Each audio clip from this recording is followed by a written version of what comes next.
Claude Geniveau, Chi Francis Cheney, La Nestor Langmi are three Cameroonian-born separatist leaders, now U.S. citizens, indicted in the United States of America in Missouri by the United States District Court for Western District, Missouri, in Western Division over 4 counts. The three Cameroonian-born, now U.S. citizen, pro-separatist leaders were charged on 4 counts, with the first count being conspiracy to provide material support or resources, a count which carried 15 years imprisonment.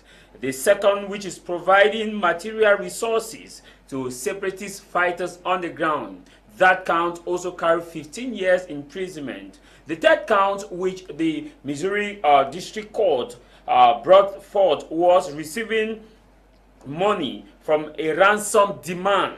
And receiving money from a ransom demand, it carries 3 years imprisonment. The fourth count, which carried 20 years imprisonment, was a count of conspiracy to launder money, monetary instrument, for which carries 20 years. These are the 4 counts that 3 Cameroonian-born, now U.S. citizen, pro-separatist leader Claude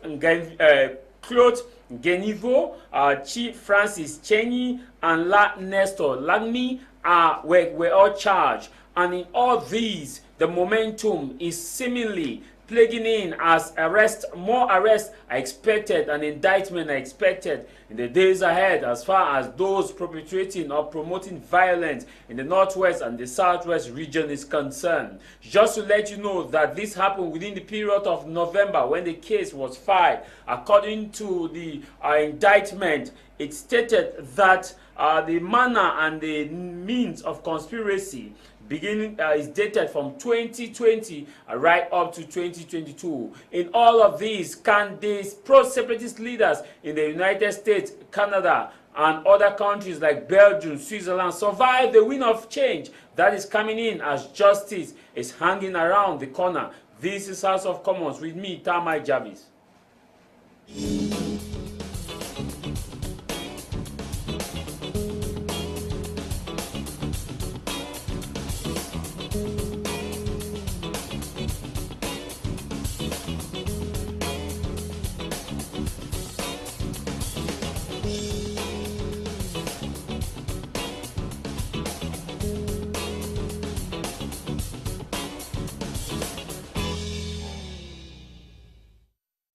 You're welcome back from that break. If you are just joining us, you're watching House of Commons with me, Tah Mai Javis, where we are looking at 2 topics. First, we are looking at the indictment of 3 Cameroonians born, now U.S. citizens, pro-separatist fighters who have been indicted in the United States of America. We will also look at the fun of Bambalang, who has resurfaced after almost a year in captivity with a viral video pleading for the state of Cameroon under duress, as it is believed, to release the families and of the dreaded armed separatist fighter No Pity, and in exchange for his release. And just to let you know that he is almost 1 year in captivity, and he is the president of the Northwest House of Chiefs in the restive region, and also one of those that have been so instrumental in promoting the culture of the people of the Northwest region. And now with his absent, the House of Chiefs seemingly is vacant with the post of the president, and also is a part of members of the Divisional House of Assembly in the Northwest region of Cameroon.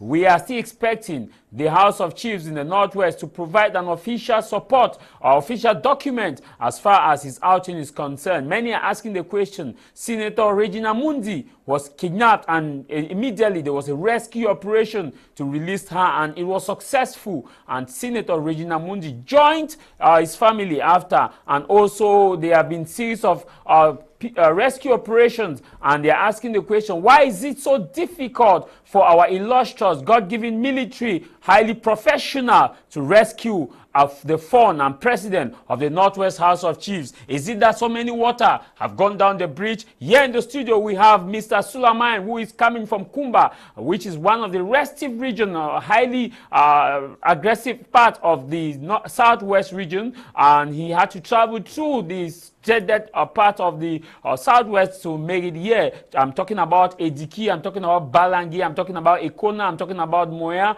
I'm also talking about My 40, I'm talking about the Bombe Bakundu, I'm talking about those of you who know about the crisis. These are the red zone as far as Entin Kumba is concerned. Mr. Sulaiman is a member of the Social Democratic Front, SDF. Thanks for joining us. Yeah, the pleasure is mine. Thank you very much, Tah Javis. Hi to our fellow listeners outside there. Hi to my co-panelists. All of you guys are welcome on board, and we are on the studio one of My Media Prime, and we are about to deliberate on issues affecting our country, society, and the world at large.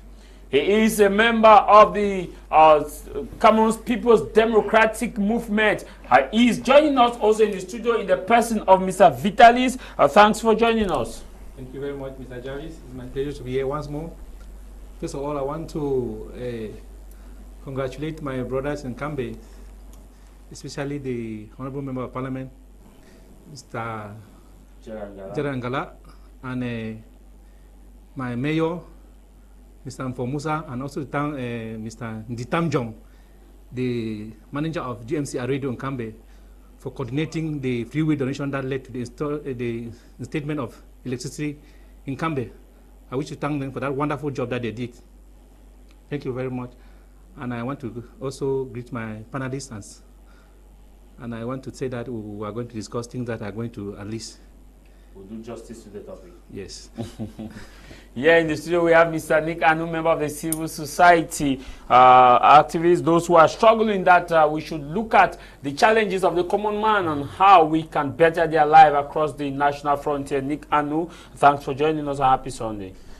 Thank you, Jama, for having me. Happy Sunday to our fellow listeners out there, and happy Sunday to my co-panelists, and a special greetings to Barrister Anyang Lewis of Boya and Barrister Fondong Enes, and a special greeting to them in Boya. And we're looking forward to discussing again about the Anglophone crisis that we have been singing in this studio for the past years, and our own years just to maybe contribute and call upon the authorities that be to allow their pride and then come down from their high horses and look for a lasting solution to this crisis that's plaguing our country. And thank you also. Thank you very much. If you are just joining us, you're watching House of Commons. This program comes exactly at 12 p.m. midday, 12 midday on My Media Prime Television. 3 separatist leaders who have been indicted in the United States of America for sponsoring violence and kidnappings in Cameroon, and that was done in Missouri by the district of the United States District Court for the Western District of Missouri, Western Division. And the 4 counts that these Cameroonians were indicted for, just to let you know that they are Cameroonian born and now U.S. citizens who are pro-separatist fighters, so that you don't get confused. They are Cameroonian born, they are Cameroonian by origin, but now by nationality they are United States citizens, so they are judged based on the laws of the United States, and if they are found guilty, as they have been found, they will face the charges based on the U.S. laws. According to the indictment, take on some of the indictments so that the readings, so that our panelists will understand the context in which we are talking about. First, it says common allegations at all times relevant to this indictment. She is a U.S. citizen residing or around Lee's Summit in Missouri. The second person, Chenye, is a U.S. citizen residing in or around St. Paul, Minnesota. The third, Langmi, is a U.S. citizen residing in or at Buffalo, New York. The fourth is the beginning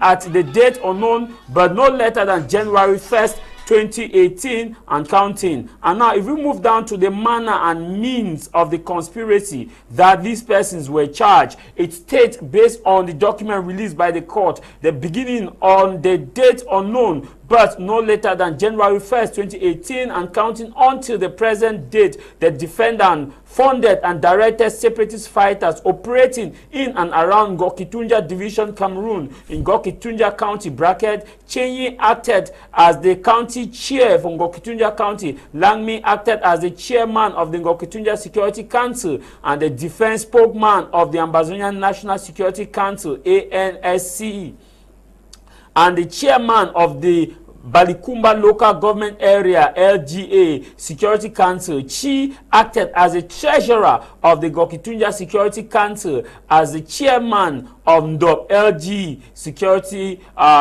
Council.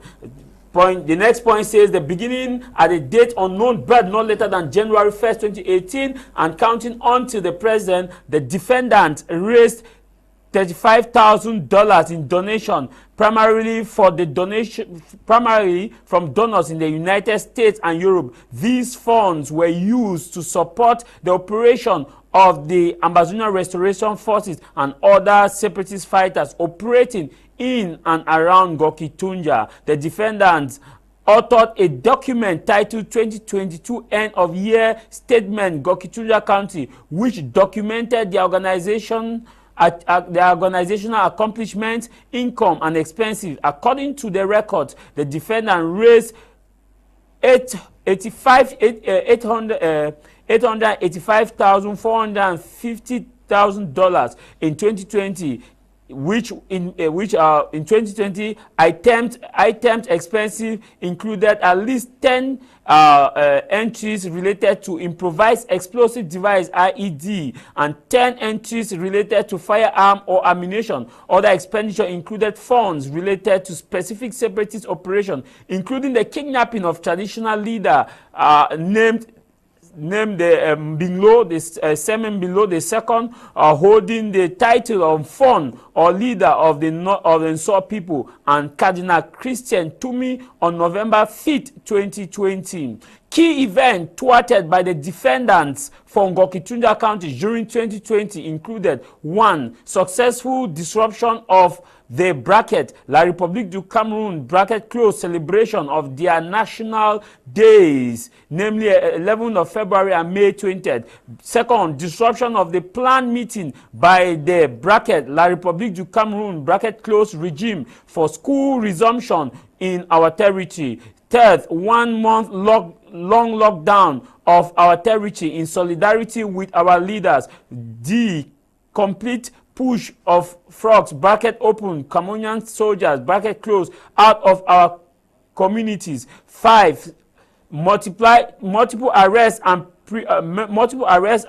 prosecution of enablers. 6. Successfully intervening and arresting of chief enabler Fonom Saw Cardinal Tumi and delegation on a campaign trip to Bui, among others. On November 5, 2022, Langmi issued a voice note to separatist fighters in Cameroon stating he had learned political enablers will be traveling through Ngokitunja County and that any convoy should be put down on or about November 9, 2020. Langmi described on a Facebook live video how he learned of the travel plans of the Forum Saw Milo II and Cardinal Tumi and coordinated their kidnapping by Ngokitunja County by the Ambazonian Restoration Forces on November 5, 2020.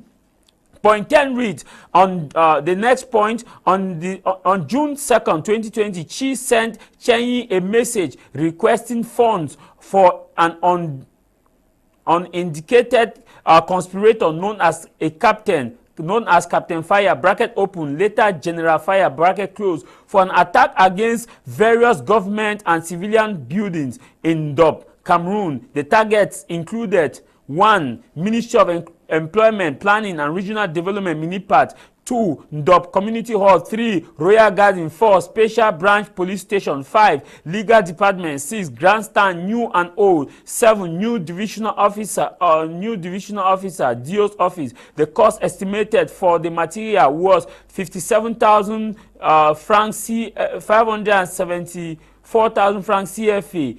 According to Cameroon's currency, Ngokitunja County expensive report included a June 9, 2020 entry for expensive titled LGA Mission Logistics. 4. 575,000. On June 21st, 2020, Captain Fire sent Chi 5 photos of building in early stage of fire, stating the new DO office, bracket close and bracket open again, the last office is down. Chi responded, confirm our able captain, bracket close. On July 2nd, 2020, Langmi submitted a request to Chenyi for 3 million francs CFA, 3 million francs CFA to purchase 2 firearms for the vampires from Gokichunda County. Gokichunda County records prepared by the defendant included a payment on January 11, 2020 for 3 million francs to 2 firearms for Captain Fire. On December 26, 2020, General Fire sent a message requesting Chenyi appoint him as the head of the vampire and confirm his continued loyalty to Ngokichunja Defense Council. Chenyi confirmed that he would appoint General Fire as a leader of the vampire. On December 2nd, 2020, Chenyi sent a video recording of a list of material for constructing IED. Associated costs included 3 buckets of gunpowder, 6 battery, 6 remote control, 6 starters, cutting blades, 4 buckets of pepper and zinc. The total cost was estimated to be about 3 million francs, 300,000 francs CFA. And Chenyi asked whether they could sponsor the IED material. Bracket invented code towards the December 6 election, referring to the December 6, 2020 regional election held in Cameroon on December 3, 2020. Chenyi sent a receipt confirming the transaction of 310,000 CFA. The expense was recorded by Chi and Chenyi on Gokitunja County, amounting according to document. Now, these are the charges that were read. These are the allegations and the counts brought forth by the court. And we move down to the last case. It states that on all of the counts, on count 1, it states that paragraph 1, the indictment are imported by reference fully set forth beginning on the date of unknown or later January 1st counting to the present with the exact date beginning in Western Missouri District. So to this effect, therefore, we've gotten some of the materials which in the course of the program we'll look at some of the things I did not mention. I begin with you, Mr. Suleiman. You are within the ground and Kumba, you are within the hot area. If you look at this indictment, what could be the message behind this indictment? Do we expect a peace? Do we expect reduction of violence? Do we expect more of these separatist leaders to drop their arms? Yeah, what I want to say here is this. The indictments are serious. You see, these guys were arrested. Those arrested got the proofs, got the evidence, got the facts. They were taken before a district court, before a magistrate, and the charges were read to them. It's a serious charges, and it's not something that they will just go away with it. That was an established fact. But what I want to say is this: these guys that they have read their names, they're even unknown to so many people in the Northwest and Southwest region, because most people don't even know these guys. The people that we know here are people like Yabacho, people like Chris Anu, people like Sako, people like Mark Barretta, Ia, and the rest. Those are people that we have been hearing their names sounding here. But these 3 that have read like this, for me, this might be my first time of hearing their names. But that notwithstanding, they are saying Cameroonian born, Cameroonian nationalized in America, and they are facing the law. But what I will tell you is that, Javis, this is not the solution to the problem. It is not the solution to the problem. They are going to face the law. The law is going to hit hard on them. I know this. There's no doubt about it. But this is not the solution to the problem, because they have the foot soldiers, the Amazonian foot soldiers at Ground Zero don't even know these guys. No, well, you said they don't know these guys, but from this document, it shows that they have been communicating. Let me tell you, some of them are generals like General Fire, General Fire at one point that asked that they should promote him as LGA, and Chair appointed him. Let me tell you something. What we are talking inside here, 3/4 of the Amazonian foot soldiers don't even know about these guys. They might know General Fire, but they don't know most of these guys. Their leaders on ground know these Even guys. now, because of the confusion within the Amazonian leadership in Europe and in the diaspora, you see, the foot soldiers and down zero don't even listen to them any longer. They don't take orders from any longer because they have known that they are there to, there's an allegation that they are there to make their money, to enrich themselves, to better their families. So the foot soldiers at ground zero don't even listen to them. Now they coordinate activities, the foot soldiers at ground zero coordinate activities and take their decisions. So I think jailing those boys got nothing to do what is happening with the foot soldiers of Amazon at ground zero. It's got nothing to do because the guys don't listen to them. When you say it has nothing to do, from the accounts, it shows that they have been communicating and they have had series of achievement, because that was what the court listed as achievement based on their own record. The court had their records, had their costing and all the donations that were done across Europe. And when you say it has nothing to do with them, because are you doubting the court? No, I'm not doubting the court. I said they are going to the court is going to jail them. Nobody's contesting that one. They will go to prison. From the what you have read here, they will definitely go to prison. But that will not stop the struggle. That way, because the struggle has become so endemic, so inherent, and the awareness and consciousness that this struggle has caused in the minds of several Anglophones, Norway and Southwest, it will be very difficult for this thing to come to a halt because some 3 guys have been arrested in America and jailed. No, sir, it won't work that way.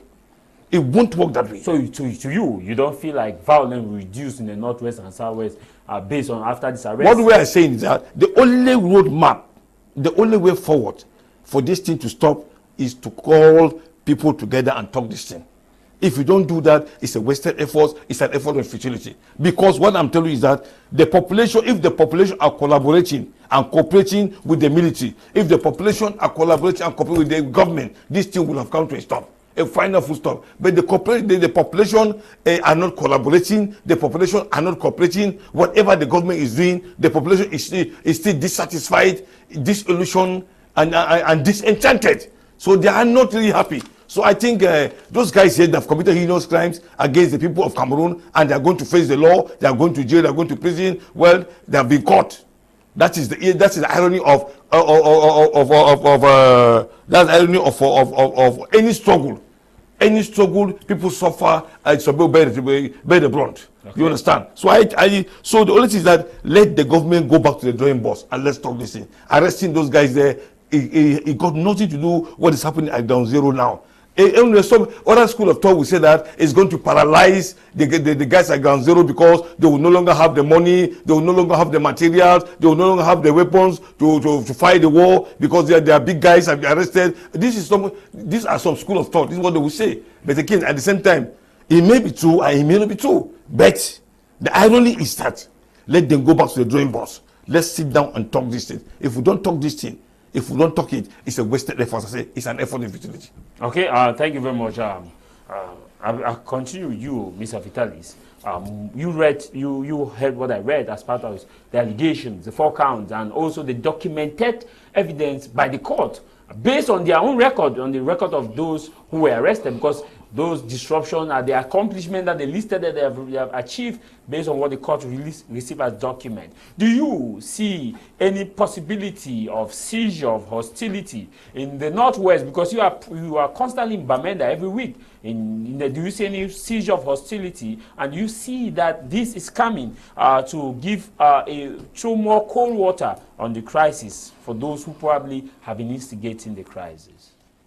Mr. Javis and other fellow listeners, there's one thing that we are failing to understand here. We have 3 classes of people who are fighting. We have those who are fighting genuinely because they think that they can achieve a state of Ambazonia. Secondly, we have people who are fighting to revenge. Those whose houses were burned down, those whose relatives were killed, those whose mothers were killed, and those whose fathers were killed. We have thieves. So these are the 3 classes of people that are operating in the Northwest and the Southwest, which we cannot dispute it. Then secondly, we have this colonial mentality. We think that our solution will always come from America or from Europe, which is a false mentality.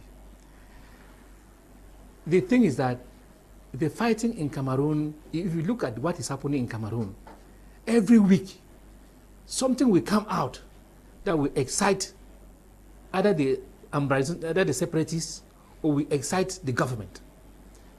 2 weeks ago, there was a document that came from the United Nations that Siseko Ayuk and the rest should be released.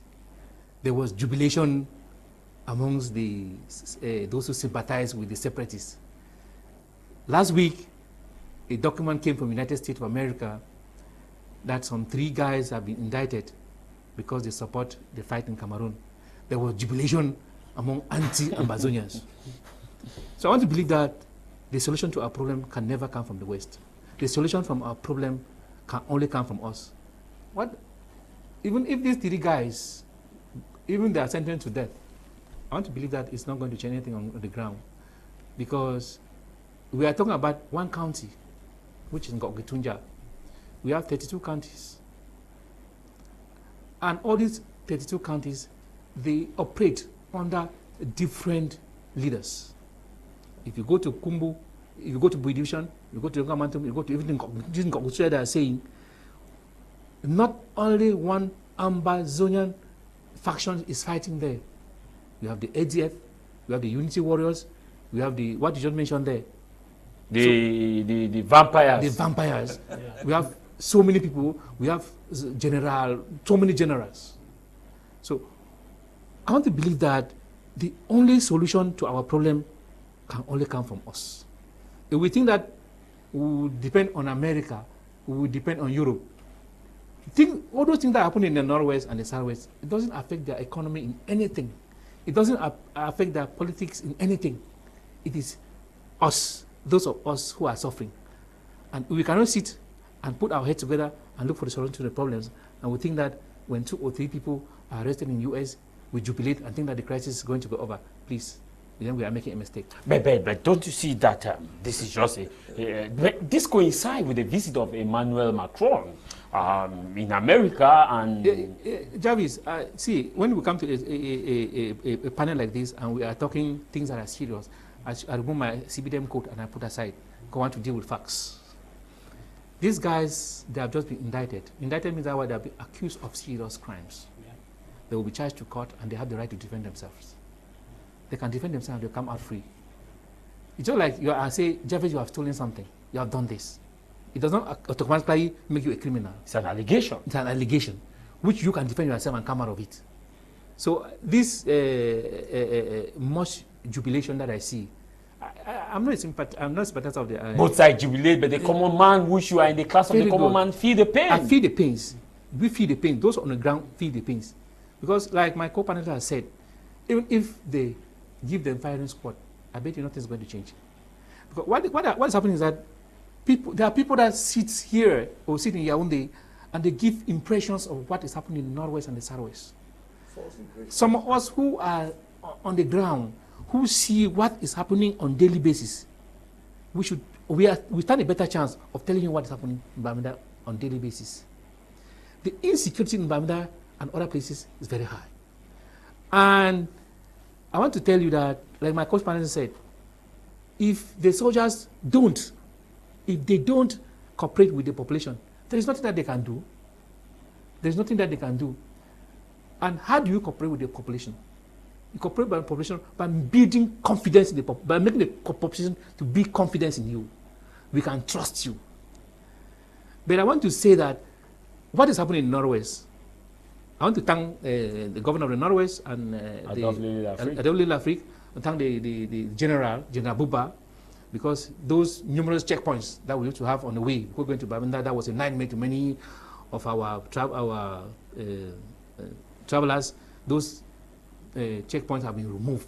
I want to tell them that the population, the people are very happy that those checkpoints have been released. Those are some of the signs that can make the population to collaborate with the army so that we can have an end to this crisis. Because people are tired. People are tired of this crisis. But the problem now is, who are we going to trust here? Because sometimes you feel as trusting the soldiers, but sometimes, I live in Bamenda. The soldiers sometimes, what they are sent on the field to go and do, that's not what they do. Because I move in Bamenda every day, and I see the way they harass the drivers, I see the way they harassed the bag riders, and these are not instructions that are given to them from the office by the general. So the only way that we can come out of this crisis is for the soldiers to behave well so that the population can collaborate with them and tell them, no, this is what we want. Because sincerely, people are tired. People are tired. People are fed up. Okay. Yes. So the only way is that the soldiers will behave well so that the population can collaborate with them, and we see that the end of this, we end this crisis. But we cannot end this crisis without coming to a genuine dialogue. But your party says there have been dialogue. Your party says we had a grand measure national dialogue.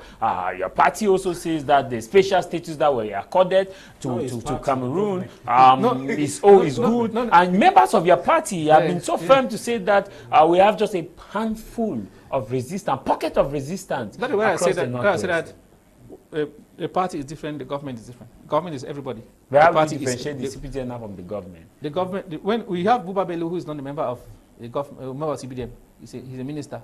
We have other people. So the government and the party, they are two different things. But here we are dealing with things that have to do with lives. And I think that's why I told that I have to remove my CPDM code and keep aside. We must have a genuine dialogue where everybody, you forgive your brother, you forgive your sister, and we forge ahead. If not, I don't see an end to this crisis. Are you by chance saying what happened in Yaoundé was not a genuine dialogue? From my own point of view. Yes, from your point of view. I would say that it was not genuine because if it was genuine, the fighting on the ground would have stopped. Okay. Yes. Innocent Barazil, you have a background in law, indictment or these allegations in court. Do you think that this will threaten or reduce the momentum of separatist leaders abroad? Because there could be fear that further indictments could come, and will this also reduce the fundings of these guys on ground zero, and also by coincidence, by continuation, reduce the violence in Northwest and Southwest region?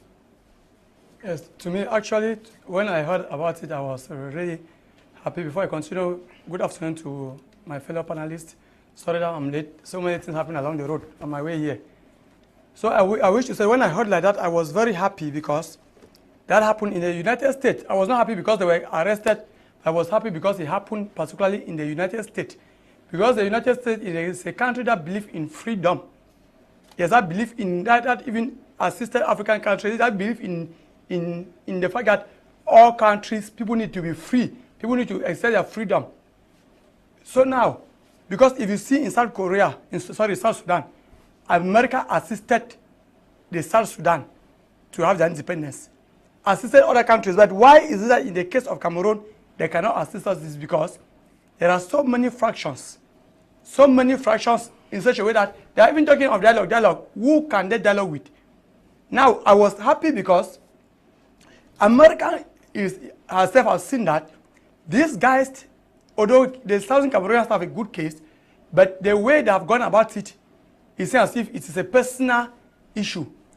Because these guys that were meant to, that make people to believe, and their friends to believe that they want to fight for their freedom, they were instead suppressing them, they were instead intimidating them, they were instead killing them. So an American saw that not only one faction was killing, Chris Anu will say this one, Sako will say this one, because they have about 5 presidents in a country which has not yet been accepted by the United Nations. A country that is not existing. They already have 5 presidents. So I really wonder now that if already now we have 5 presidents, there are 5 presidents now already, then I wonder how many presidents will Southern Cameroon have if they are granted independence. So America has even seen that instead for them to support these people, because the crisis started since 2016 and serious war started in 2018, America has been shielding them. But they realize that instead to support these people, because if they support Southern Cameroon and they have independence, the fighting will be worse. Southern Cameroonians, they will kill themselves more than what is happening in South Sudan. So America decided, no, let us better start arresting these people.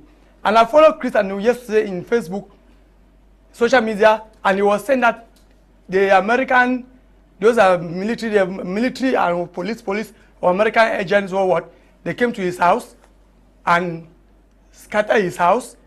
They were looking for guns and drugs. But finally, they did not say anything. And he said it was a horrible experience. So I said, okay, so you know the meaning of horrible. So when you used to instigate people in the side on the field, in the southwest and northwest, to arrest people and use cutlass and cut their hands, at times cut them bit by bit and kill them, to you is not horrible. Just with the fact that police came to your house and searched your house, you said it's a horrible situation. So to me, I'm very happy, and I now people like Chris and Sako, Ekome Sako, they will know now that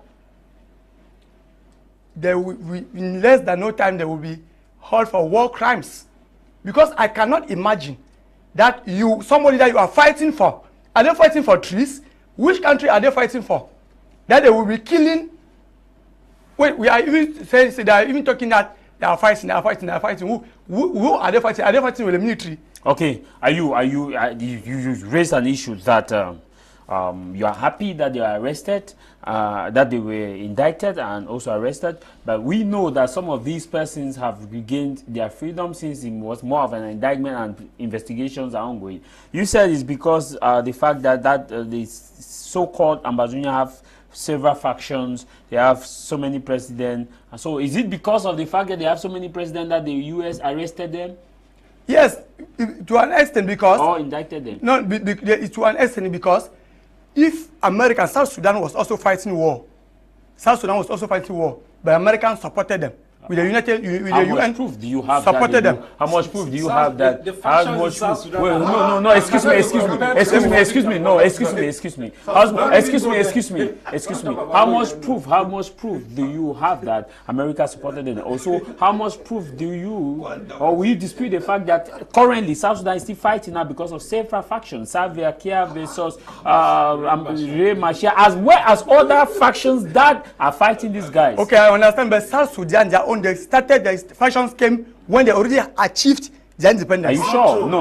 Yes. No. For the sake of fact, I don't want us to mislead our viewers. Let's be clear. There were several factions in fighting for South Sudan, and currently, when they had their independence, some faction reunited under Salva Kiir, others reunited under Riek Machar to form a government where they are still fighting now because of the fact that agreement has not been respected in both ends. And I don't have evidence to show that America supported South Sudan to have their independence. America has always had its policy. Its policy is to respect the territorial integrity of every state and not interfere in policies, except when it comes to the violation of human rights that affect U.S. laws. And these Cameroonians who have been indicted, Cameroonian born, let me spell it out, Cameroonian born, now U.S. citizens, pro-separatist leader. They were indicted because they are U.S. citizens who are sponsoring terrorism or violence in a sovereign state, and that's why they are charged under U.S. law. I'll be coming back to you. Your reaction towards this indictment? I think it is just an indictment, and I don't really see much coming from it. It will just make news and for the weeks and the months, and it will die down. And I don't really see anything coming from it. And to me, the indictment, it cannot really have an effect on us here, because they have been indicted in the U.S. I don't think Cameroon has any military accord with the U.S. that you say they can be transferred back to Cameroon for them to be judged here and they will face the consequences here. And in the U.S. foreign policy works in this way: if you commit crimes that are not really that don't really affect the United States on ground, that is the territory of the United States, it will be very difficult for them to indict you. And secondly, the United States have not declared what is happening in the Northwest and the Southwest region as terrorism. If they had declared that as terrorism, it would be different. They will be charging them now under terrorism law and so on. So it is very, very complicated. It is not because of the several factions that they have that they are arresting them. If you study every revolution, there are always factions. Yeah. If a faction is just like every society, everybody can never think the same. That's why political party exists, because of different ideologies. Almost 300. Yeah, it works like that for every revolution. There are always factions. Now, and my you can question, never. my question to you: this indictment, Is it going to reduce the fundings that other separatist leaders are giving to the ground because they are afraid to be indicted based on the series of things read? I don't think so, because if you study, well, this is just a single county. If you study, if you study how this Amazonian revolution is functioning, they work on counties, meaning that a county, they'll come upon a county head. It can be a group of people from one village or one community. That's what they do. If they indict these people and send them to, the only thing is that all of these people even have vices, they have assistants. The only thing is that they will elect another person to take forward, to take the charges, and then they will continue their normal activity. Their indictment will not really stop what is happening on ground. And if it is very difficult, first of all, to block funding in this kind of activities, because the funding comes in kind of way that you cannot never really trace them. And it will be very, very difficult to fight to stop this kind of funding. And even if you so much cut the diaspora separatists from supporting what's happening on ground, it will instead be more worse, because those who are on ground, if they don't have funding, kidnapping will increase. They will increase kidnapping, maybe to raise funds to continue their fight. Don't forget, it is an ideology. And ideologies are not really fought with guns. Ideologies are fought with debate, with dialogue, and so on and so forth. So you cannot really stop these guys who really believe, some people have given up their life for this. And they don't care if they die. They know that if they die, some people will take up and continue with the fight. And what I really see is just confusion in the camp of the separatists. There's so much confusion among them, and in the situation of dialogue, it will be so much difficult to have a genuine dialogue even among them. And it goes back to what the Cardinal Toomey of blessed memory was fighting, that Anglophones should meet and talk among themselves. Even if Anglophones on ground meet and talk among themselves, it will go a long way to bring a solution. Talk less of even the separatist leaders who are out of the country. Because I was following was it a meeting that was happening in Canada some weeks back or last month? If you read what was the different separatist factions were talking about it, they were accusing the government that it was a government-sponsored meeting, and so they cannot adhere to that kind of meeting, and so different factions were talking their own ideas, so talking against it, and so you see that the issue of dialogue is something very, very difficult to achieve. So it's clear, based on you, that nothing will reduce as violence and funding on ground zero based on this indictment. I don't think anything on ground will reduce. The only thing that can be of help for us to solve this problem is to talk to ourselves, as our fellow panelists were saying. We as Africans, we as Cameroonians, it is high time we know that the West, their interests, they are out there just for their interests. Whether they support you to have independence or not, their interests will always be their interests. When you say for us to talk to ourselves, what do you mean? Because we've had the Grand Measure National Dialogue, we've had the creation of the Disarmament Demobilization, we've had the Meet the People's Tour by the Bilingualism Commission, which went to Boya, went to Bamenda, we've had the prime ministers who have gone down to the field, we had the prime minister, current prime minister, Chief Dr. Joseph Delgute. He went to the Northwest region, where we had a similar, almost a kind of, we had gunshot fire away from where he was, which created a kind of propaganda machinery for the separatists. We've had top government ministers going down to the field to talk to people. Also, opinion leaders have been talking to people on TV. Is this not part of the talking? What kind of talking do you expect? The question should be, what has all of this you have mentioned brought? What has it achieved? What are the achievements of all of these things you have mentioned? Has this ceased the hostility on ground? No. So it means that if you apply a particular solution on to solve a particular problem and it doesn't work, it means that your solution is wrong. And so you as a human being, you cannot just be stagnant, and you have to use other means also. Even with your children at home, if you want to discipline them in a particular way and it doesn't work, you use other means. You use other means of dialogue. You don't just say because you have done this and that's where you end, and because you have done this and according to you, that is what you should do. Okay. If it is not a solution, if your solution is not working, go for another solution. The major national dialogue was a failure. It was not, first of all, it was not conceived out of genuineness. There was no genuineness in it. If there was genuineness in it, we would not have been talking about Anglophone crisis by now. Because what we saw after that major national dialogue, 1 week after, or even just within that week of dialogue, a lot of killings were still happening on ground. So what was the essence of the dialogue? Okay, Mr. Suleiman, we've heard to ministers, Papa don't talk, say, ma can't tell una, say, you're una problem. Papa say, mo kuna tell una picking them for bush. May they come, we don't give them DDR center. May they come drop their weapons. Papa don't talk, say, make una collaborate so that make us continue the development for this area. Is that not part of the talk and the dialogue? You see, we should stop chasing the shadows and leaving the real issue on the ground. Because we are only chasing the shadows and leaving the real issues on the ground. We are all Cameroonians. What do you mean by chasing the shadows? We are all Cameroonians. What you have just listed, Grand National Dialogue, Bilingualism Commission, DDR, all those are chasing the shadows, leaving the real issues on the ground. When the Grand National Dialogue was established, they told people to come with their suggestions, with their proposals. And they came with the Southwest and Northwest collaborated and came with one decision, with one federalism.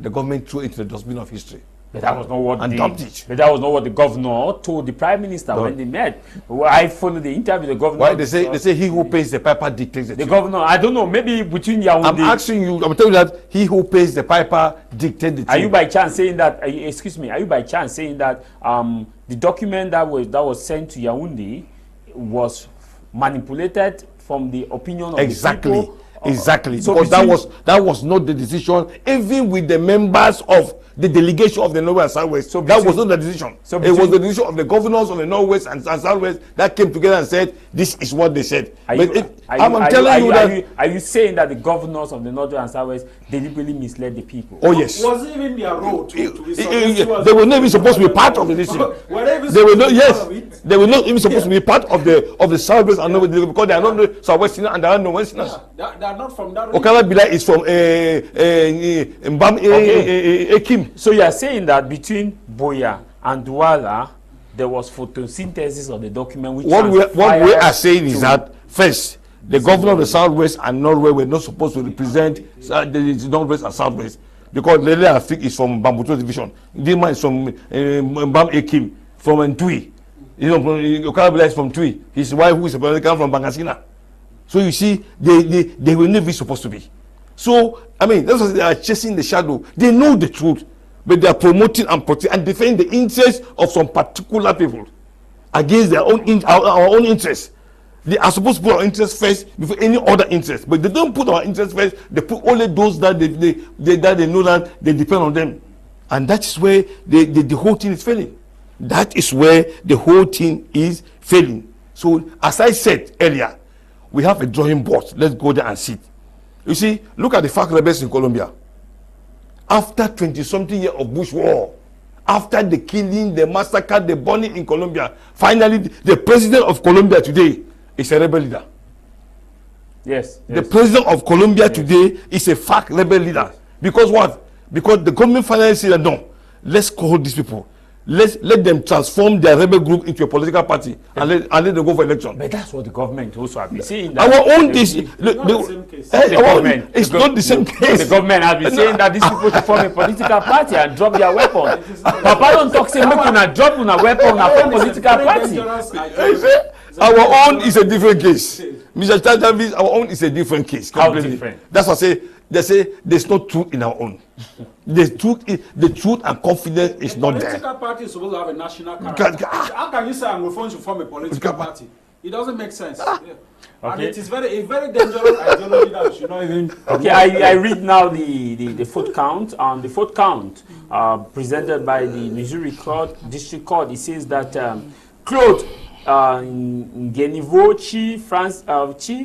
Francis Chanyi, and Nestor Langmi did unlawfully and knowingly conspired and agreed to transmit and transfer monetary instruments and funds from a place in the United States to a place outside the United States to with Cameroon, with the intent of to promote the carrying on of specified unlawful activities, to with conspire to use a weapon of mass destruction outside the United States in violation of Title 18 United States Code Section 2332A bracket B, and conspire to kill, kidnap, and maim person in foreign country in violation to Title 18 United States Code Section 956 sub A, all in violation of Title 18 United States Code Section 1956A 2A and H of the United States, a true bill signed on the 18th of November 2022, and so these are some of the stuff which were presented. Maybe you buy with his idea that a lot of things still need to be done. Yes, Mr. Javis, a lot of things still need to be done, and as I earlier said, our solution is not going to come from the diaspora. Yeah. Our solution will come from us who are feeling the pains, because those who are in the diaspora, like those people I have mentioned, they don't feel the pains that those on the ground they feel. I think that if we are serious on solving our problem, as my co-panel said, we should talk to each other. If we don't talk to each other and we say that anytime something is said in America, we get so excited in Cameroon, then we are getting it wrong. Okay. Yes, because the thing is that people have been giving false impression. There are people in Yaoundé that have never been to their villages since the crisis started. Yeah. But there are people, when something is happening, that who will call up to come and represent and talk about what is happening in the village, which is wrong. The other time I was in Bamenda when the Prime Minister came to Bamenda, and I was surprised that those who talk on the behalf of most of the villages were not people that were living there. Who came from the Prime Minister. It's called the Prime Minister and went back together. I think we should be very honest to ourselves, because this has to do with lives. We should be very honest to ourselves. And those who can give the real situation on the ground are those who are living there, not those who come. And because there's something that is happening which is very bad. I don't know why people have consciences. But many people are taking this crisis as a source of income, where they make money, where they tell lies to the government and they make a lot of money, which is not good. And at times we tend to blame President Paul Biya for nothing, because President Paul Biya only responds to what have been given to him by those whom he think that he trusts. And if some of us are members of his party, I think we should be able to tell him the truth. He's our father. We should be able to tell him the truth. If I lie to my father, then I'm a bad child. I should be able to tell my father that, look, Papa, people are blaming you like this because this is what's happening and they are not telling you. You say if some of us are able to tell the truth, are you by clarity stating that some of the members of CPDM are not telling the truth to President Paul Biya, so you are charging them of lying to the president? That is their personal opinion, but I'm saying based on your personal opinion. Yes, I say what I see on the ground, because it has to do with lives. I have a conscience, and there is no way I will use the suffering of my people to enrich myself. There is no way I will use the suffering of my people to gain pleasure for myself and my children. I think as a member of this party, I have an obligation to tell President Paul Biya that, please, this is what my people are going through. This is the pains that my people are feeling. If I come to this panel and I start telling lies so that I can be favored, I think I'm not only hurting my people, I'm not only hurting myself, I'm hurting the entire nation, which is not good. Okay. I'll take on some messages, then move to the next topic. Good day, studio. By indicting the trio, America is solving a problem that involves her citizens with the laws of America. She is not solving the problem of La République du Cameroon. Indictment is not synonymous to guilt. The trial would be arranged before a competent court for a fair trial until proven guilty beyond every reasonable doubt. They remain innocent. Again, let the second speaker on the panel understand that there were many factions in South Sudan that he mentioned than they are today in the former Southern Cameroon, except he did not follow up the 30-year struggle very keenly. Watching from my home, I am JJ. This other one says, good afternoon, sir. If I may ask, if all the separatist leaders are being arrested and locked up in the U.S., what are we, the people in the crisis zone, are going to do with the guns in the bushes? Mr. Ndo writing from Tico. This one reads, it says, good afternoon to you guys in the studio and to all the listeners to this program. Just to say, America is a state of freedom and one of the separatist leaders is free. Let us not be too sure. Let Cameroon government stop this crisis because the forces are doing more damage than the Amber Boys. We live in Bamenda and we know better than you guys in Yaoundé and Douala. All we need is a decent one-to-one talk. Thank you very much. And this other right, it says, happy Sunday to you guys in the studio. Nice program. Keep up the good work. This one read, it says, hello, NS watching from Spain. NS watching from Spain. Thank you very much. And to all of you who are watching us from the different parts of the world, please don't call us. We receive only text messages. You can only call us after the program if you have something pertinent to discuss. Good afternoon to you all in the studio. A little thing matters. As government has neglected the crisis, that's how God is gradually taking away blessing from Cameroon. I am really tired of your country. This is coming from Mr. Chair Ako. Thank you very much for your message. We will now move to the second part of this program, which is the fun on Bambalang. I'll begin with you, Mr. I don't know where to start. Okay, I'll begin with you, Innocent. The fun of Bambalang, kidnapped almost a year, and he's resurfacing a viral video begging on the state of Cameroon to heal to the demand of No Pity by releasing No Pity's family so that it can be released. Okay, I don't want to say that. I don't know. Governments are very complicated. Governments are not like individuals. Because No Pity made a very big mistake. Because in the first place, he was not even supposed to kidnap the fund.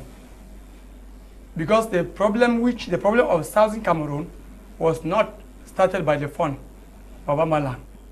The fund was not the one who started the problem. So if they were fighting for Southern Cameroons, instead he was supposed to protect the fund. I said it sometimes ago, is that normally in Cameroon, because if you go like to civilized countries, other countries, even Nigeria and neighbor here, We are civilized. now like this, there is time for election. They will have presidential election in February. When you go to any fund, to the chief palace, the chief will tell you that, I wish you good luck, bless you, and you go. Because in the big camps, the same thing. The chiefs are non-partisan. The Cameroonian chiefs have joined politics, and when they join politics, in particular, if a chief joins SDF and you are a CPT man, you come there, the chief will not receive you. The chief will be very angry with you. But I used to take Cameroonian, politics is not hatred. Politics is just a matter of ideology. You have your own, you reason your own way, I reason my own way. That is why you are in CPTM, I am in SDF. But the fact is not that we are the enemies. But in terms of debating, we can have different sides of the coin. We can be in different sides of the coin. But in real life, we should be friends. So because of that, now some of the chiefs before this crisis, some of the chiefs has made their people so angry in such a way that they use this crisis as an opportunity. But No Pity is making a big mistake. Because first of all, the fund of Bambalang is an Anglophone. The fund of Bambalang is an Anglophone. And one of the reasons why the government is lukewarm in this crisis is because the government does not care in this crisis because those that they are kidnapping are Anglophones. Is that why the government should not care? Are they not citizens of the state? Those that they are killing are Anglophones, and some of these Anglophones, they are the ones that support them. Because most of them, their children are in the bushes. They know very well Instead to cancel them, to come back, to join the DZRO center, they have decided to leave them to be in the bush. Let me do a quick follow-up.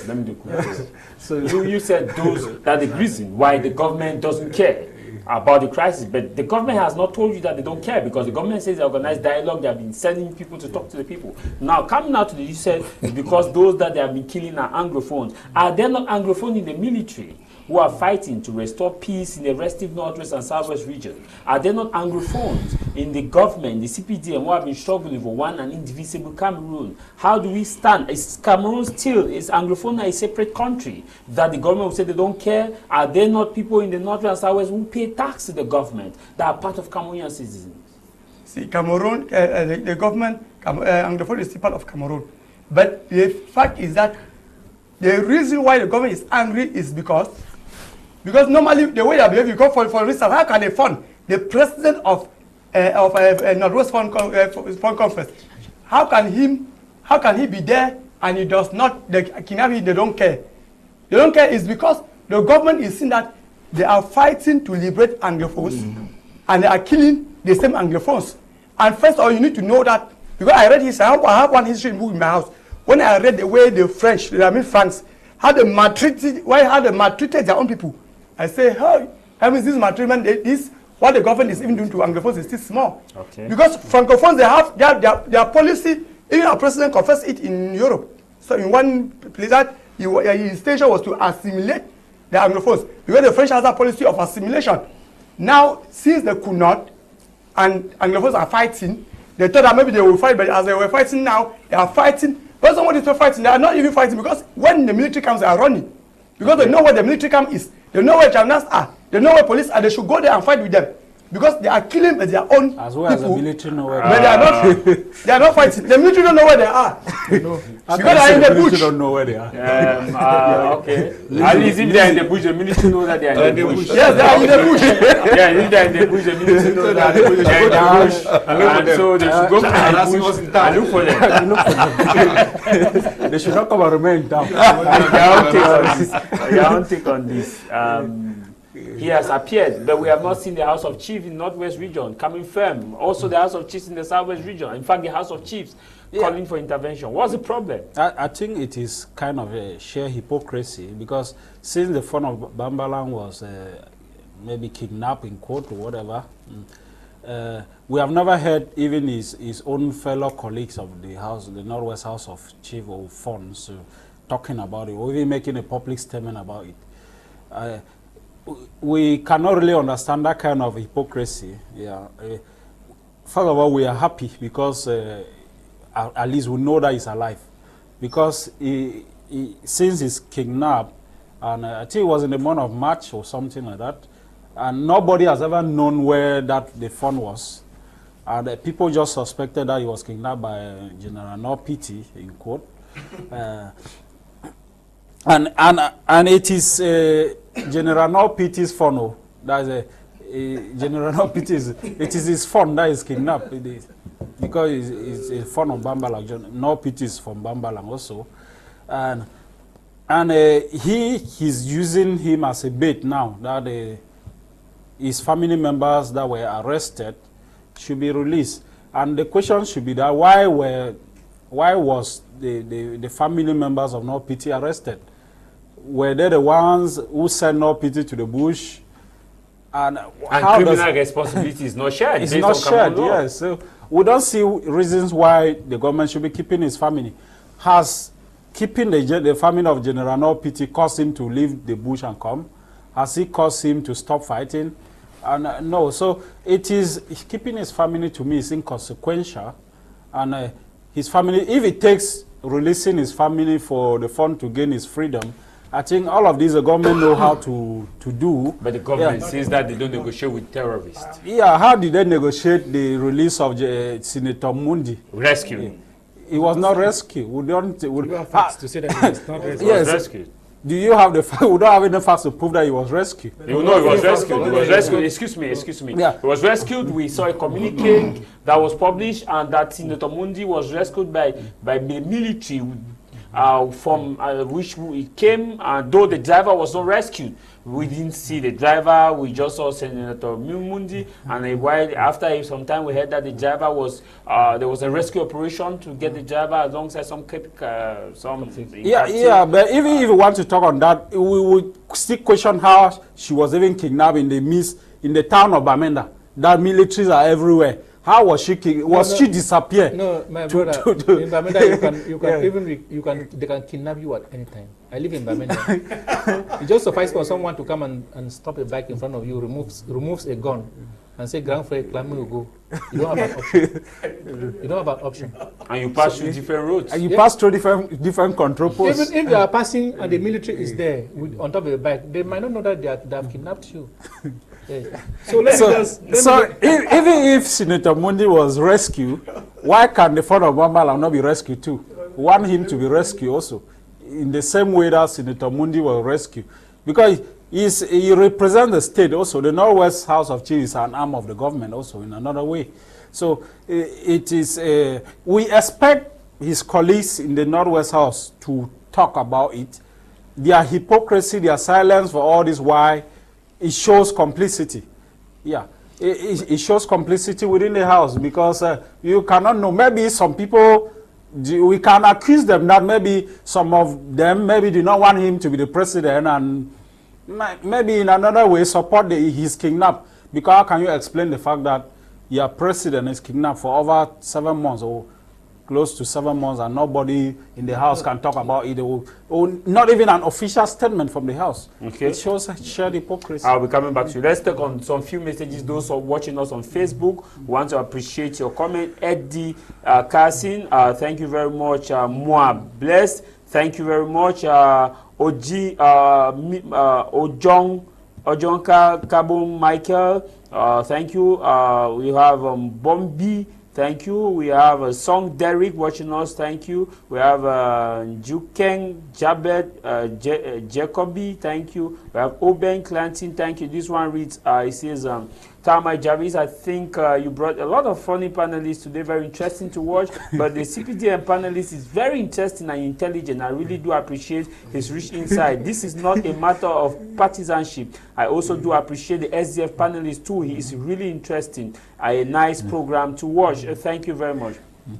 Mr. Sule, the government rescued Senator Mundi. We saw the military looking so clean in a rescue operation, and we appreciate them. We now expect our illustrious, God-given, highly reserved military, tactical, to rescue the Fon of Bambalang, president of the Northwest House of Chiefs. It's almost a year. We've seen others who have been released in captivity. But why is it that the Fon of Bambalang is still in captivity? Also, why has the Northwest House of Chiefs not effectively take up their leadership? Since he was arrested or kidnapped, we've not had a kind of effective communique. Is there something to this that we don't understand? Yeah, but with due respect to the Fon of Bambalang, we see a chief is supposed to, the chiefs are considered as the custodian of our norms and values. They are considered as the custodian of our tradition and culture. So I have a lot of respect for the Fon of Bambalang. But the question is, why was he kidnapped? Was he a black leg? Because that's the language that we know our guys used to use, our boys.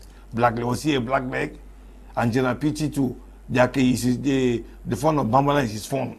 They are all coming from the same area. Arresting his phone.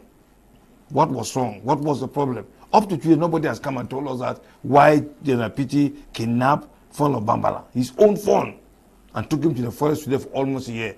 Nobody has said. Nobody has come out to tell us. Neither General PT, no PT himself, or the fondom of Bambalang. Nobody has come to tell us this. Again, the surprising thing is that the silence, like you have said, the silence of the chiefs of Northwest. Was there no solidarity between the Northwest? And their president. Yeah. The president of Norway's phone has been arrested, and the Norway's phones are silent. What is the problem? Was there no cordiality among them? Was there no collaboration, no cooperation, no solidarity they have demonstrated? What is the problem? We have not heard the solution. And again, the government too. He is the president of the Regional Council.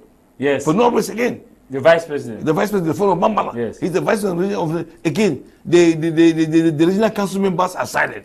They have not said anything. Nobody is saying, nobody has said anything. Life is just going on normal. What is wrong with the phone of Bambala? That is the question. Why are all these people silent? Look the way, the rapidity the which they used to rescue, let us assume rescue. For the sake of assumption. No, it's not an assumption. It's an established from official. You cannot say assumption. From official source that she was rescued. For me, let me say rescue for the sake of assumption. Whether it is officially, whether it's not a rescue, whether it is a government way of telling us or what all what I'm telling is that it is assumption until it is proven beyond reasonable doubt. So are you questioning the government? That's what I'm telling you. So what I'm saying is that if Senator Mundi can be wholly released, rescue. Okay, let me use it, rescue. You have put it in my mouth. Let me accept it, rescue. Why is it that the fund of Bambala, a highly respected fund, an intelligent fund, is still under captivity up to today for 1 month and nobody cares? I understand that the government is going on a discreet operation, discreet contact, discreet maneuvers and manipulation to know where he is and tell how to get on. I know this one is going on, but it has taken a very long period of time, 1 year. Even with special forces now on the ground. Okay, 1 year, this guy is still, they have poured libations, they have consulted the gods, they have done this, but this guy is still under captivity. And again, General PT has linked a condition, a precondition for the release of his fund. His family too must be released before the fund of Bambala is released. Here again, there's contradiction here. There's discrepancy here.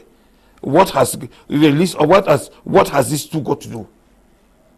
Or nobody has come to explain this to us. Nobody has come to tell why General PT is linking the release of his family to the release of his own fund, the fund of Bambala. Nobody has come to tell us this. And it's not the fund who arrested General PT's family. Yes. So what we are saying is this. All what we are saying, it boils down to one thing. Let's talk. Let's talk one-on-one. Oh, talk one-on-one. All this nonsense will stop. As long as they say force is the solution. Okay. Violence is the solution. And you know violence begets further violence because nobody has the monopoly of violence. That is why you see Amber in control today. They say go stand 10 days. We go for But Cameroon is a state of law by Minister Paul Atanganji. So why will somebody bring violence in a state of law? We are in the southwest. We are in a state of question mark. In the southwest and northwest, we're in a state of question mark. Okay. This person, Console from the right, these people indicted can be imprisoned. It will not change the misery and insecurity in the northwest and southwest. The situation may instead go worse. It is not the solution to the problem. Writing from this one read, I am Elias, writing from Bamenda. I really enjoy the program and some facts that are being presented. I wish to say you should always bring in real guys who master the point and don't confuse the populace itself. Like, okay, thank you. Please, Elias, our program comes up every Sunday at exactly 12.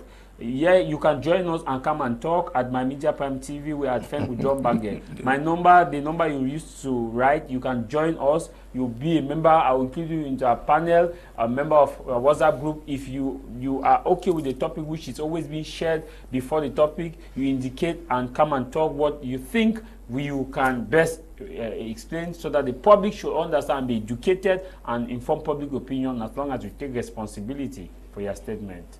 This one really says, I am writing from Bamenda. Okay. This other one reads, Herman, right? It says, Javis, please, if you say that the government doesn't negotiate with terrorists, how did they negotiate for the release of Amadou Ali's wife from Boko Haram? The government doesn't negotiate with terrorists. That we were told. I don't know where you got your facts from, but the government doesn't negotiate with terrorists. That I was told. Mr. Javis, there is no...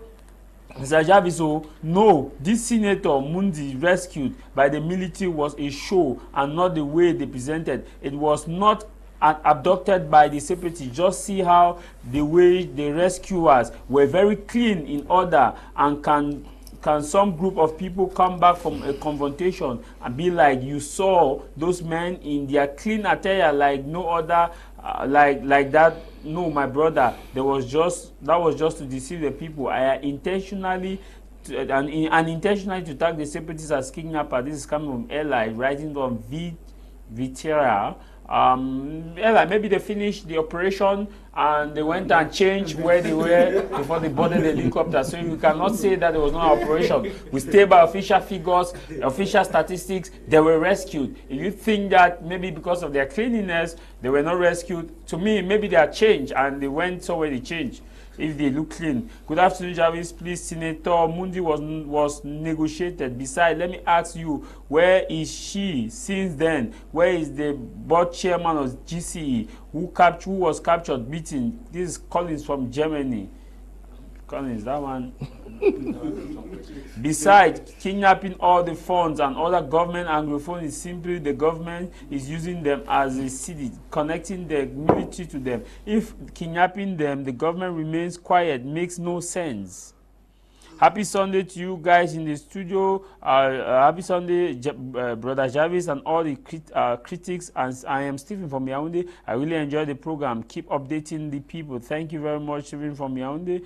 This round read, it says, hello, good afternoon. Again, the Fon have lost their dignity and value ever since they started joining politics. If the government and the House of Chiefs are quiet about the kidnap of the Fon, it is an indication that all is not well, and that is that he was or even no importance to them. Ernest, writing from Sevilla in Spain. Hello, the government you said does not negotiate with terrorists, negotiated with Boko Haram for the release of 26 expatriates and a French family in the early 2000s. Furthermore, Madame Regina Mundi herself in the press interview said she was released, and many people started debating whether she was actually released or rescued. The interview is there in the press archives. You can check on it again for verification. Thank you, JJ.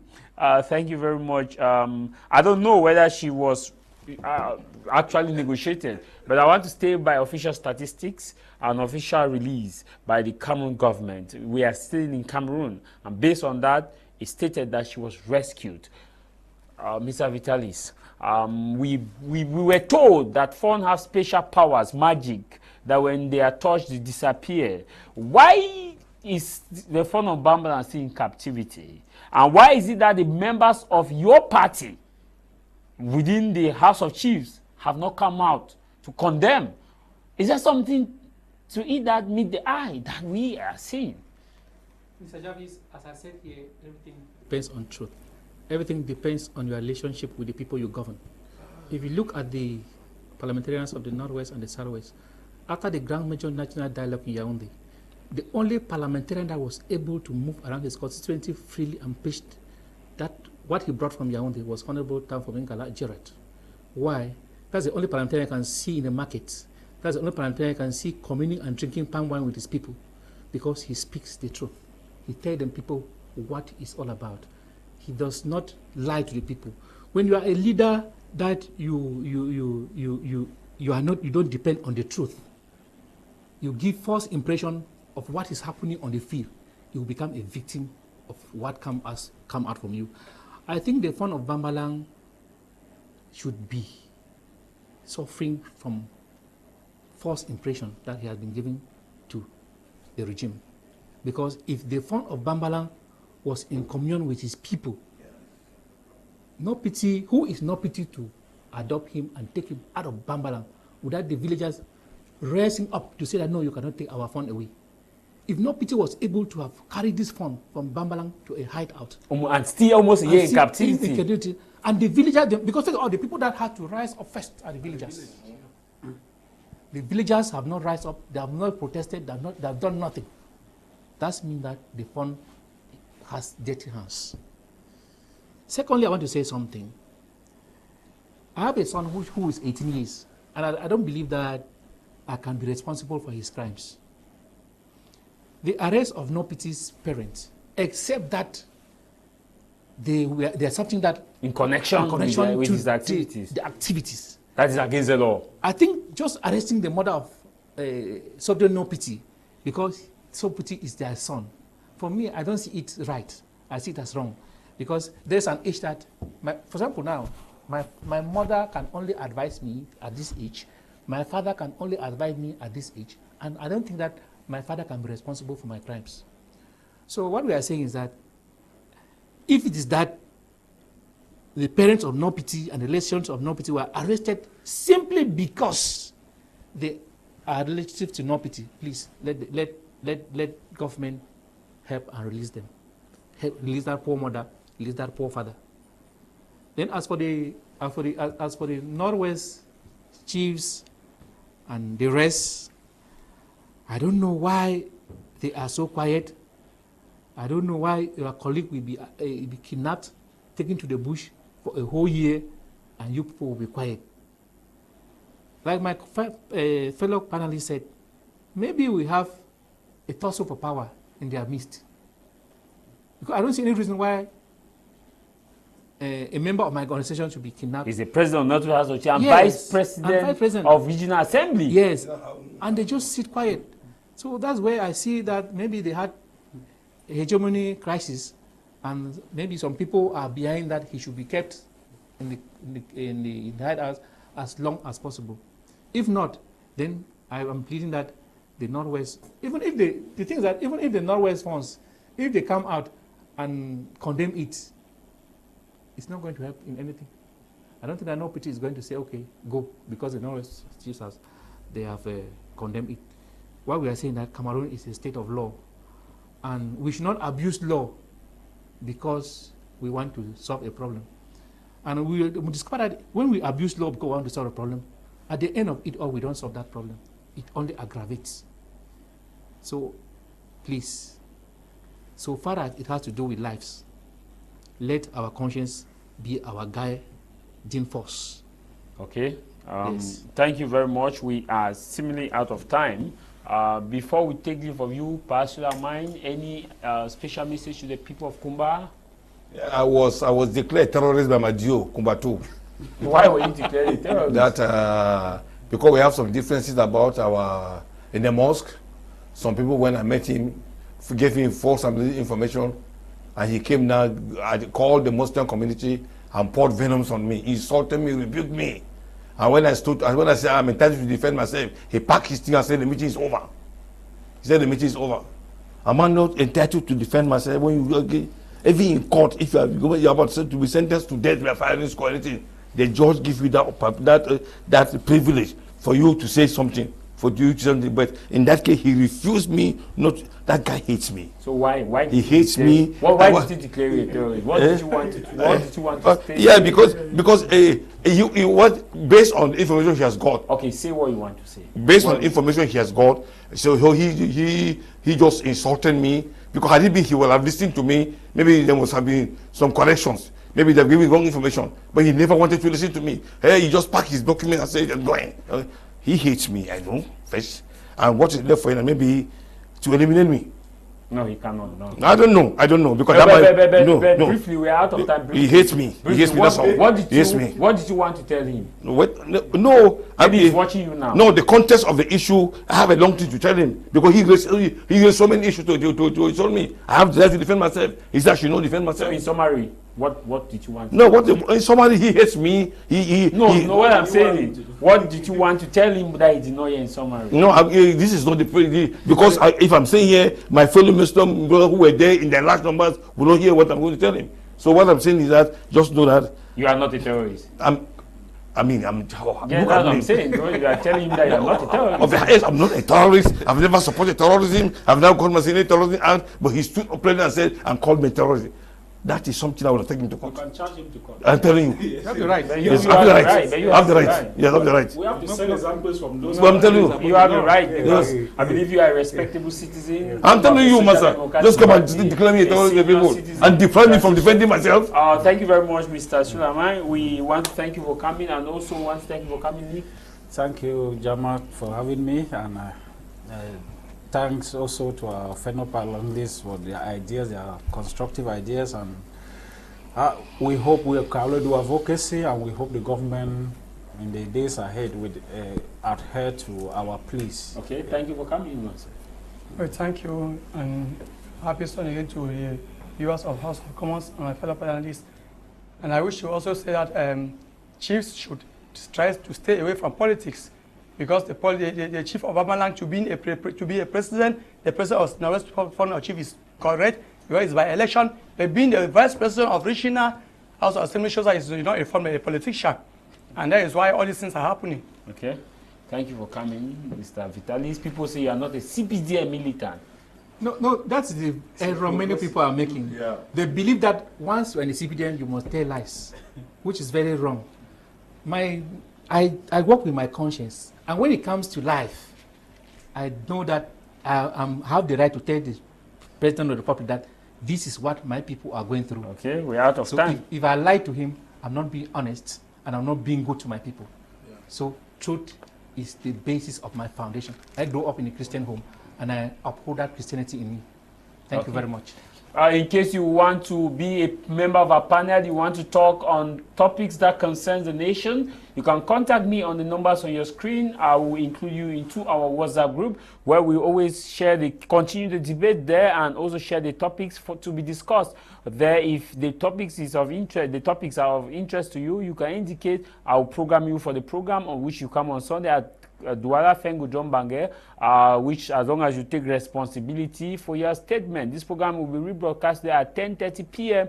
In case you missed it, you can follow us on our YouTube channel, BT Media Group, Twitter handle My Media Prime, Facebook pages, My Media Prime or BT Media Group for our Facebook pages. I'll leave you with this: no matter the matter, what matters is your matter. And what should matter for you is that you should stay out of trouble. My name is Tah Mai Javis from Cameroon's economic capital, Douala.